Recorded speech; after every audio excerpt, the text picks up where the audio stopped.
الحمدللہ وکفا وسلام علی عبادہ الذین اصطفیٰ خصوصاً علی سید الانبیاء علیہ التحیۃ والثناء اما بعد فاعوذ باللہ من الشیطان الرجیم بسم اللہ الرحمن الرحیم یا نساء النبی لستن کاحد من النساء صدق اللہ مولانا العظیم وبلغنا رسولہ النبی الکریم الامین ونحن علی ذلک لمن الشاہدین والشاکرین والحمد للہ رب العالمین ان اللہ وملائکتہ یصلون علی النبی یا ایہا الذین آمنوا صلوا علیہ وسلموا تسلیما الصلاۃ والسلام علیک یا سیدی یا رسول اللہ وعلی آلک واصحابک یا سیدی یا حبیب اللہ الصلاۃ والسلام علیک یا شفیع المذنبین وعلی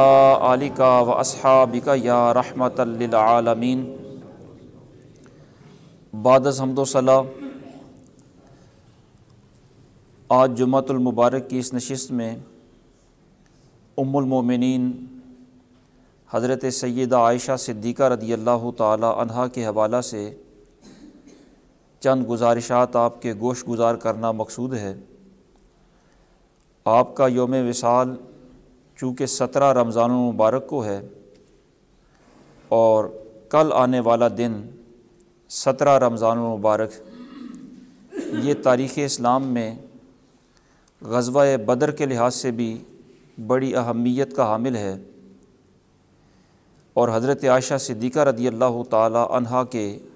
یوم وصال کے حوالہ سے بھی اس کی ایک بڑی اہمیت ہے۔ تو اس تناسب سے، اس نسبت سے حضرت عائشہ صدیقہ رضی اللہ تعالیٰ عنہ کے حوالہ سے معروضات آپ کے گوش گزار کرنے لگا ہوں۔ اللہ کریم کلمات حقہ کو زباں پر جاری و ساری فرمائے۔ حضرت سیدہ عائشہ صدیقہ رضی اللہ تعالی عنہا حضور سید عالم صلی اللہ تعالی علیہ وسلم کی سب سے محبوب ترین زوجہ ہیں، یعنی محبوب رب کائنات ہیں، اور ان کی محبوبیت کا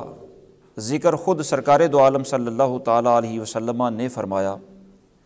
حضرت عمر بن عاص رضی اللہ تعالیٰ عنہ حضور کے ایک صحابی ہیں، یہ غزوہ سلاسل سے جب واپس آئے، حضور سے ملاقات ہوئی تو سرکار سے انہوں نے پوچھا کہ یا رسول اللہ،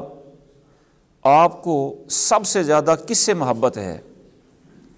حضور نے ارشاد فرمایا کہ عائشہ صدیقہ سے۔ انہوں نے عرض کی یا رسول اللہ، نہیں، میں صرف مردوں میں پوچھ رہا ہوں کہ مردوں میں سب سے زیادہ محبوب کون ہے؟ تو سرکار نے پھر ارشاد فرمایا کہ عائشہ کے والد سے، یعنی حضرت سیدنا صدیق اکبر رضی اللہ تعالیٰ عنہ سے۔ تو یہ محبوب رب کائنات ہیں، سرکار دو عالم صلی اللہ تعالیٰ علیہ وسلم کی محبوب ترین زوجہ ہیں۔ اسی حضور کی محبت کا نتیجہ تھا کہ حضرت سیدنا فاروق اعظم رضی اللہ تعالیٰ عنہ اپنے دور خلافت میں ساری امہات المومنین کو سرکاری خزانے بیت المال سے وظائف دیا کرتے تھے، اور باقی امہات المومنین کو آپ 10,000 درہم سالانہ وظیفہ دیا کرتے۔ انہی امہات المومنین میں اپنی بیٹی حضرت حفصہ بھی ہیں، سب کو 10,000 درہم سالانہ وظیفہ ملا کرتا، لیکن حضرت عائشہ صدیقہ رضی اللہ تعالی عنہا کو آپ 12,000 روپیہ دیا کرتے تھے۔ کسی نے پوچھا کہ باقیوں کو 10 اور انہیں 12,000 درہم؟ آپ نے فرمایا کہ ان سے حضور کی محبت چونکہ زیادہ تھی، یہ وظیفہ صرف حضور کے تعلق کی وجہ سے ہی دیا جاتا ہے، تو حضور کی محبت ان سے زیادہ تھی، اس لیے ان کو وظیفہ بھی باقیوں سے زیادہ ملتا ہے۔ بلکہ حضرت فاروق اعظم رضی اللہ تعالی عنہ، آپ کی چونکہ اپنی لخت جگر ام المومنین ہیں، حضرت حفصہ رضی اللہ تعالی عنہا، آپ اپنی لخت جگر کو یہ تنبیہ فرمایا کرتے تھے، چونکہ حضرت حفصہ اور حضرت عائشہ یہ دونوں رشتے کے لحاظ سے سوکنے بھی بنتی ہیں، تو سوکنوں میں بعض اوقات تھوڑی بہت تلخ کلامی، ایک دوسرے کے ساتھ ریت، ایک دوسرے کے ساتھ مقابلہ بازی، یہ فطرتی جذبات ہو جاتے ہیں، لیکن حضرت فاروق اعظم اپنی بیٹی کو نصیحت فرمایا کرتے تھے کہ بیٹا عائشہ سے کبھی ریس نہ کرنا، اس سے کبھی مقابلہ نہ کرنا، اس واسطے کہ اگرچہ تم دونوں ہی مصطفیٰ کریم صلی اللہ تعالیٰ علیہ وسلم کے حریم ناز میں رہتی ہو، لیکن یاد رکھنا سرکار زیادتی کسی سے بھی نہیں فرماتے، لیکن ان کی محبت سرکار دو عالم صلی اللہ تعالیٰ علیہ وسلم کے دل میں زیادہ ہے، اس واسطے ان سے کبھی اپنا مقابلہ نہ کرنا، ان سے ریس نہ کرنا۔ یہ حضور سید عالم صلی اللہ تعالیٰ علیہ وسلم کی محبت تھی ان سے، اور ان سے محبت کی وجہ ظاہری حسن و جمال یا ظاہری خد و خال نہیں، ظاہر سرکار اللہ رب العالمین کے محبوب ہیں، تو سرکار کسی سے اگر محبت فرماتے ہیں تو اس کی صلاحیت کی بنا پر، اس کی استعداد کی بنا پر۔ ان میں استعداد اور صلاحیت چونکہ سب سے زیادہ ہے، اس لیے سرکار دو عالم صلی اللہ تعالیٰ علیہ وسلم ان سے محبت بھی سب سے زیادہ فرماتے ہیں۔ باقی امہات المومنین سے بھی سرکار کا دین نقل ہو کر امت تک پہنچا ہے، لیکن جتنا سرکار کا دین حضرت عائشہ سے نقل ہو کر امت تک پہنچا ہے وہ آپ ہی کا حصہ ہے، وہ باقیوں سے نقل نہیں ہوا، بلکہ سرکار نے خود ایک موقع پر ارشاد فرمایا کہ اپنا دین حمیرہ یعنی حضرت عائشہ صدیقہ سے سیکھا کرو۔ اور آپ جانتے ہیں کہ انسان کی زندگی کے دو ہی پہلو ہوتے ہیں، یا تو گھریلو زندگی ہوتی ہے یا باہر کی زندگی ہوتی ہے۔ سرکار کی باہر کی زندگی صحابہ کرام سے منقول ہے، اور سرکار کی جو گھریلو اور خاندانی زندگی ہے اس کا اکثر حصہ حضرت عائشہ صدیقہ رضی اللہ تعالیٰ عنہا سے منقول ہے۔ اور پھر صرف اپنی گھریلو زندگی نہیں بلکہ باقی جو خواتین حضور سے مسائل پوچھنے کے لیے آیا کرتی اور ان کے بعض اوقات کوئی پردے والے مسائل بھی ہوا کرتے، تو وہ اگر مسائل پوچھنے کے لیے آیا کرتی تو براہ راست حضور سے پوچھنے کی بجائے وہ حضرت عائشہ صدیقہ رضی اللہ تعالیٰ عنہا کو درمیان میں واسطہ بنا لیا کرتی تھی، یعنی اپنے پردے والے مسائل حضرت عائشہ صدیقہ رضی اللہ تعالیٰ عنہا سے وہ کہا کرتی، پھر حضرت عائشہ صدیقہ حضور سے پوچھ کر ان عورتوں تک وہ مسائل پہنچا دیا کرتی۔ تو اس طرح سرکار کی اپنی خاندانی زندگی بھی حضرت عائشہ سے منقول ہے، اور باقی جو خواتین ہیں ان کے پردے والے مسائل بھی حضرت عائشہ صدیقہ رضی اللہ تعالیٰ عنہا سے اکثریت کے ساتھ منقول ہیں۔ حضرت عائشہ صدیقہ رضی اللہ تعالیٰ عنہا حضور کی محبوبہ بھی ہیں، حضور کے دین کی مبلغہ بھی ہیں، باقی امت کی رہنمائی کے لیے ایک واسطہ اور وسیلہ بھی ہیں، اور سرکار سے بے تکلفی بھی ہے، لیکن اس بے تکلفی کے باوجود اور ایک طویل عرصہ حضور کی صحبت میں رہنے کے باوجود اور شب و روز حضور کے پاس گزارنے کے باوجود یہ بے تکلفی کبھی بھی حضور صلی اللہ تعالیٰ علیہ وسلم کے مزاج سے مخالفت پر آمادہ نہیں کر سکی، حضور کی اطاعت سے ذرا برابر بھی حضرت عائشہ صدیقہ کو ہٹا نہیں سکی۔ ویسے عام طور پر یہ ہوتا ہے کہ جہاں بے تکلفی ہوتی ہے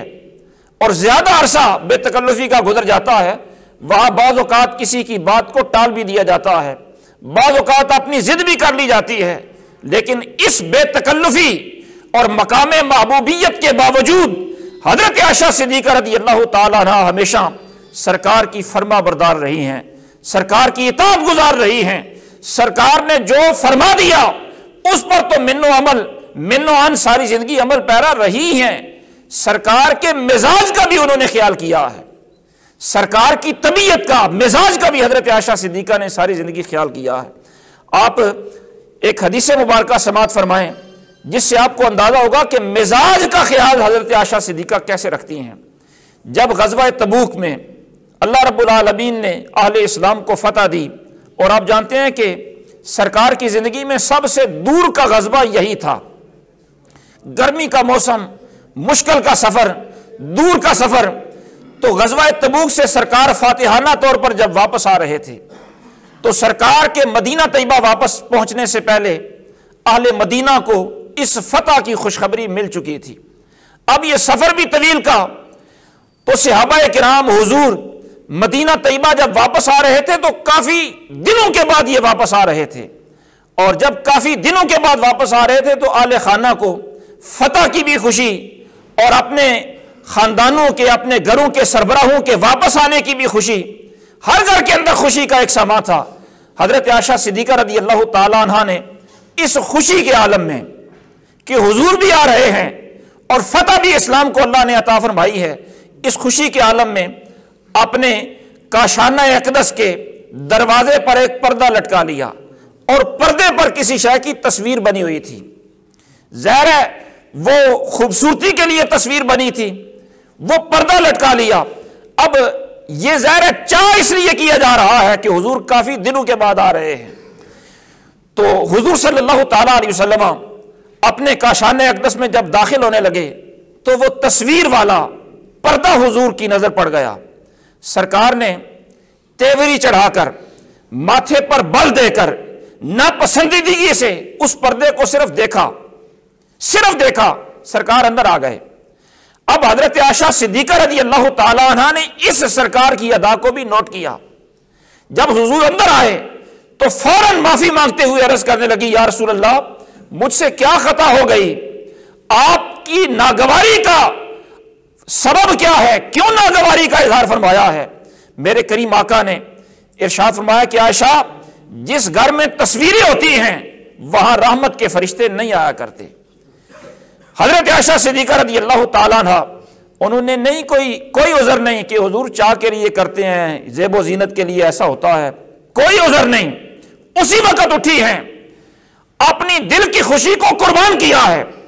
جو اپنی پسند سے پردہ لگایا تھا حضور کو پسند نہیں، تو حضور کی پسند پر اپنی پسند کو قربان کرتے ہوئے فوراً پردہ اتار دیا، چاک کر دیا،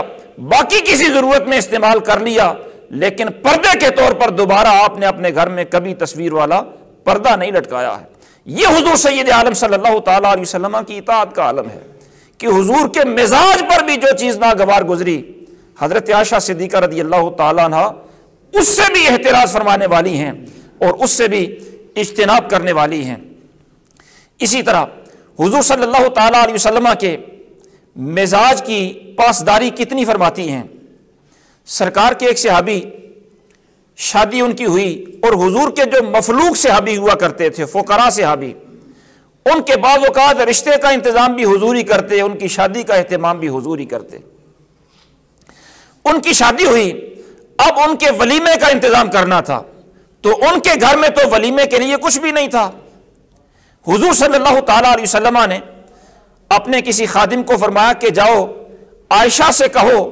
کہ گھر میں کھانے کا جو غلہ ہے، غلے کے لیے جو کچھ بھی ہے کھانے کے لیے وہ دے دو، ولیمے کا انتظام کرنا ہے۔ تو وہ حضور کے صحابی حضرت عائشہ صدیقہ رضی اللہ تعالیٰ عنہ کے پاس آئے، حضور کا پیغام پہنچایا۔ ایک ٹوکرے میں تھوڑا سا غلہ پڑا تھا، یہ ظاہر ہے یہی اپنی گزر بسر کا اور اپنے گھر کی ضروریات کے لیے ایک ٹوکرے میں ہی تھا جو کچھ تھا۔ جب حضور کا پیغام ملا تو حضور صلی اللہ تعالیٰ علیہ وسلم کے پیغام ملنے پر سارے کا سارا ٹوکرا اٹھا کر اس صحابی کے حوالے کر دیا کہ حضور اسے طلب فرما رہے ہیں، ایک دانہ بھی بچا کے نہیں رکھا۔ اور شام جب ہوئی، روزے کی افطاری کا وقت ہوا، تو روزے کی افطاری کے لیے آپ کے پاس کچھ بھی نہیں تھا۔ حضور سید عالم صلی اللہ تعالیٰ علیہ وسلم کی مرضی جب یہ ہے کہ جو ہے وہ پیش کر دیا جائے، تو اس سے بچا کر رکھنا یہ حضرت عائشہ صدیقہ کا مزاج ہی نہیں تھا۔ اور حضور صلی اللہ تعالیٰ علیہ وسلم کی زندگی میں تو آپ کی اطاعت انہوں نے اس درجہ کی ہی ہے۔ اور بعض اوقات ایسا ہوتا بھی ہے کہ شوہر کی رضا جوئی کے لیے،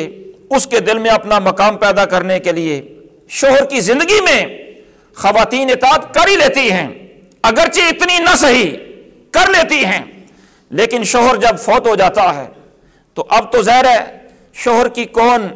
مرضی اور کون اطاعت کرتا ہے اور کون اس کی دل جوئی اور اس کے دل میں کون مقام بنانے کے لیے اسی روش پر چلتا رہتا ہے۔ لیکن حضرت عائشہ صدیقہ رضی اللہ تعالیٰ عنہ آپ کی زندگی پر قربان کہ جو حضور سے انہوں نے سیکھا، جو حضور نے انہیں تعلیم دی زندگی بھر اس سے سرے منہ بھی آپ نے انحراف نہیں کیا۔ مثلاً ایک دفعہ حضور صلی اللہ تعالیٰ علیہ وسلم سے حضرت عائشہ صدیقہ عرض کرنے لگی، یا رسول اللہ، مرد حج کے لیے جاتے ہیں تو بڑا ثواب پاتے ہیں، مجھے بھی اجازت دیں کہ میں بھی حج کے لیے جانا چاہتی ہوں۔ سرکار نے ارشاد فرمایا کہ مرد جہاد کے لیے جاتے ہیں تو مجھے بھی جہاد کی اجازت دیجیے۔ سرکار نے فرمایا کہ عورتوں کا جہاد حج میں ہوتا ہے، عورتیں حج کریں تو انہیں حج کا بھی ثواب ملتا ہے، جہاد کا بھی ثواب مل جاتا ہے۔ سرکار کے اس فرمان کے بعد اور حضور کے وصال کے بعد جب تک حیات رہیں، آپ کا کوئی سال ایسا نہیں گزرا ہوگا جس سال آپ نے حج نہ کیا ہو، کہ حضور نے فرمایا تھا اس میں حج بھی ہے جہاد بھی ہے۔ اور پھر ایک دفعہ یوم عرفہ کو، 9 ذی الحجہ کو، میدان عرفات میں قیام ہے، گرمی شدید ہے، اتنی شدید گرمی کہ لوگ گرمی سے بچنے کے لیے پانی کے چھینٹے منہ پر مارتے ہیں، سر پر مارتے ہیں کہ گرمی کی شدت میں کچھ کمی آ جائے۔ اس دن اتنی شدید گرمی کے موسم میں حضرت عائشہ صدیقہ رضی اللہ تعالی عنہا نے روزہ رکھا ہوا ہے۔ اب ظاہر ہے آج کے جو حج کی سہولیات ہیں وہ اس زمانے میں نہیں ہیں، وہاں کھانے پینے کا سامان بھی مکہ مکرمہ سے اٹھا کر لے جانا ہے، اور پیدل کا سفر ہے، یعنی مشکل کا سفر ہے۔ اس دن روزہ رکھا ہوا ہے اور گرمی بھی شدید کی ہے، اور اتنی شدید گرمی کے اندر بار بار پانی کے چھینٹے، بے ہوشی کی نوبت آ رہی ہے۔ آپ کے بھائی آپ کے ساتھ حضرت عبد الرحمن ہیں، وہ کہنے لگے کہ آپ روزہ کھول کیوں نہیں لیتی؟ یہ روزہ فرض تو نہیں ہے، اس کو توڑ لیں، بعد میں اس کی قضا کر لیں گے، لیکن حج تو صحیح طرح ادا کر لیا جائے، سفر بھی ہے، گرمی بھی ہے، کمزوری بھی ہے۔ حضرت عائشہ صدیقہ رضی اللہ تعالیٰ عنہ فرمانے لگی کہ کیسے روزہ کھول دوں؟ میں نے خود اپنے کانوں سے حضور کو یہ فرماتے ہوئے سنا تھا کہ 9 ذی الحجہ کا، یوم عرفہ کا روزہ رکھنا یہ سال پورے کے گناہ معاف کر دیتا ہے، تو ایک دن کی مشقت سے سارے سال کے گناہ معاف ہو جائیں تو اس میں کوئی مشکل سودا کون سا ہے؟ اور میں نے خود چونکہ سنا ہے اور سرکار کی اس تعلیم پر عمل کر رہی ہوں زندگی بھر، آج یہ مشکل دن آ گیا ہے تو حضور کی تعلیم کو بلا دوں، روزہ نہیں توڑ سکتی۔ آپ نے وہ روزہ پورا کیا ہے۔ اور پھر حج کے موقع پر آپ کے ساتھ جو حلقہ خواتین ہوتا تھا، ان کی تربیت آپ کس انداز سے فرمایا کرتی؟ آپ اکثر کوشش یہ کیا کرتی کہ شام کے اندھیرے میں طواف کعبہ کیا کریں، اس واسطے کہ دن کے اجالے میں وہاں مرد بھی ہوتے ہیں، خواتین بھی ہوتی ہیں، تو پردے کا تقاضا یہ ہے کہ اندھیرے میں وہاں پر طواف کیا جائے تاکہ پردہ بھی برقرار رہے اور یہاں کی حاضری بھی با کمال ہو جائے۔ ایک دفعہ آپ کے ساتھ جو حلقہ خواتین تھا، ان خواتین میں سے کچھ عورتیں آپ سے کہنے لگی دن کے وقت کہ ام المومنین آئیں، حجر اسود کو بوسہ دے لیں۔ حضرت عائشہ صدیقہ رضی اللہ تعالیٰ عنہ ام المومنین ہیں، مومنوں کی ماں ہیں، لیکن آپ ان خواتین سے فرمانے لگی کہ اس وقت مردوں کا ہجوم ہے، تم دینا چاہتی ہو تو دے لو، میں اس ہجوم کے اندر حجر اسود کو بوسہ دینے کے لیے نہیں جاؤں گی۔ حضور نے جو پردے کا اہتمام ہمیں بتایا ہے، اس اہتمام کا تقاضا یہ ہے کہ ہم اپنے وجود کو چھپا کر رکھیں۔ حجر اسود کا بوسہ دینا مستحب ہے، سنت ہے زیادہ سے زیادہ، لیکن اپنے وجود کے پردے کا اہتمام کرنا یہ فرض ہوتا ہے۔ حضور سید عالم صلی اللہ تعالیٰ علیہ وسلم کی تعلیم کا تقاضا یہ ہے کہ تم جاتی ہو تو تمہیں روکتی نہیں ہوں، لیکن میں اس ہجوم کے اندر حجر اسود کو بوسہ دینے نہیں جاؤں گی۔ حضرت عائشہ صدیقہ رضی اللہ تعالیٰ عنہ، آپ نے حضور سے سخاوت سیکھی، فیاضی سیکھی۔ ظاہر ہے ابھی آپ سماعت فرما چکے کہ صحابی کا ولیمہ کرنا ہے، گھر میں جو کچھ پڑا ہے ایک دانہ بھی نہیں بچایا، سارا کچھ پیش کر دیا ہے۔ یہ سخاوت کا سبق حضور سے سیکھا ہے، تو اس پر زندگی بھر اس طرح عمل پیرا رہی کہ حضرت امیر معاویہ رضی اللہ تعالی عنہ اپنے دور حکومت کے اندر آپ کو سالانہ 1,00,000 درہم وظیفہ دیا کرتے تھے، 1,00,000 درہم سالانہ۔ اور ظاہر ہے یہ جو وظیفہ آیا کرتا تھا سال پورا اس سے خرچہ چلانا ہوتا ہے، لیکن جس دن وظیفہ آتا، جس مجلس میں آپ تشریف فرما ہوتی، شام ہونے سے پہلے وہ 1,00,000 کا 1,00,000 تقسیم کر دیا جاتا۔ آنے سے پہلے تقسیم کر دیا جاتا۔ خادمہ عرض کرتی کہ حضور آپ کا بھی تو روزہ ہے، اپنے لیے ہی کچھ بچا لیتی۔ فرمانے لگی کہ جب تقسیم کر رہی تھی اس وقت یاد کراتی، جب تقسیم کر چکی ہوں تو اب کہہ رہی ہو کہ اپنے لیے بھی کچھ بچا دیتے، یعنی اپنا بھی خیال نہیں ہے۔ حضور کی امت کے فقراء پر اس قدر ایثار ہے۔ حضرت عروہ بن زبیر یہ فرماتے ہیں کہ میرے سامنے ایک دفعہ 70,000 درہم آپ کے پاس موجود تھے، میری موجودگی کے اندر وہ 70 کے 70,000 درہم حضرت عائشہ صدیقہ نے تقسیم فرما دیے۔ بلکہ حضرت عائشہ صدیقہ کے سگے بانجے حضرت عبداللہ ابن زبیر، اور یہ ہیں حضرت اسماء کے بیٹے،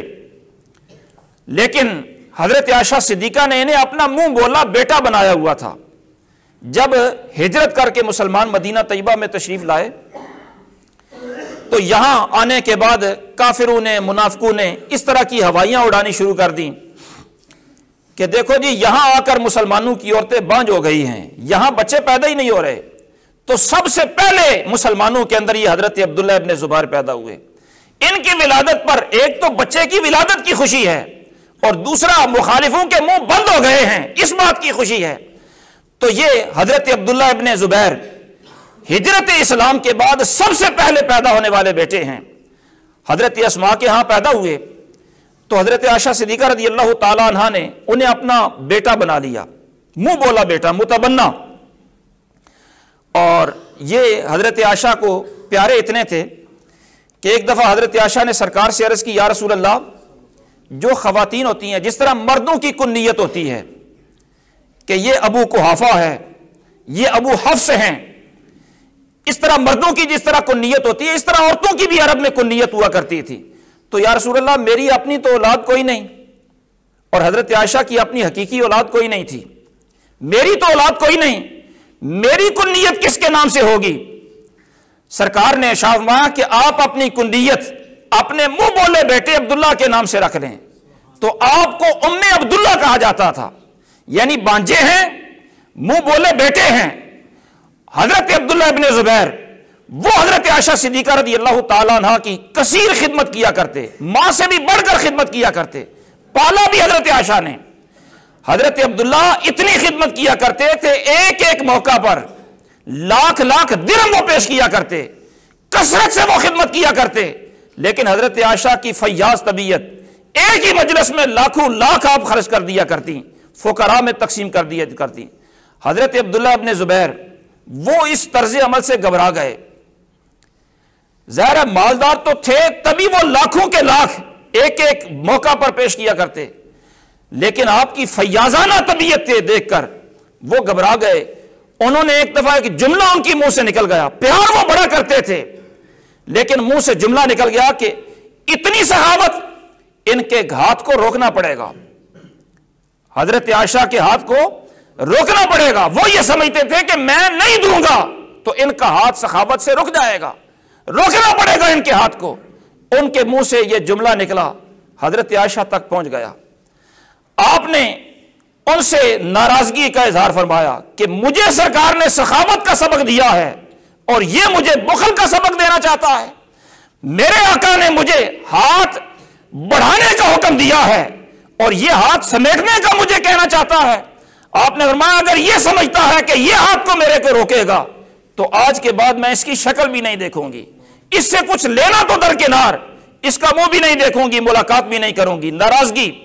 قسم اٹھا لی، اس سے ناراضگی کر لی آپ نے۔ اب حضرت عبداللہ ابن زبیر کو یہ احساس ہوا کہ میں کتنی بڑی غلطی کر بیٹھا ہوں، منتیں، سماجتیں، سفارشیں، لیکن حضرت عائشہ نے قسم اٹھا لی کہ اس سے نہ کچھ لوں گی نہ اس سے ملاقات کروں گی۔ اور رشتہ کیا ہے؟ بیٹا بنایا ہوا ہے، سگا بانجا ہے،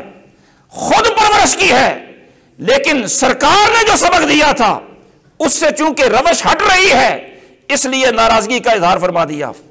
وہ سفارشیں بھیجتے، منتیں، ترلے، سماجتیں، لیکن حضرت عائشہ فرماتی قسم اٹھا بیٹھی ہوں۔ آخر انہوں نے، حضرت عبداللہ ابن زبیر نے آخری حربہ یہ استعمال کیا کہ حضور کا کوئی رشتہ دار اگر سفارش کر دے، حضور کا کوئی رشتہ دار سفارش کر دے تو پھر سفارش رد نہیں ہوگی۔ چنانچہ انہوں نے حضور کے ننیال میں سے حضور کا ایک رشتہ دار تلاش کیا،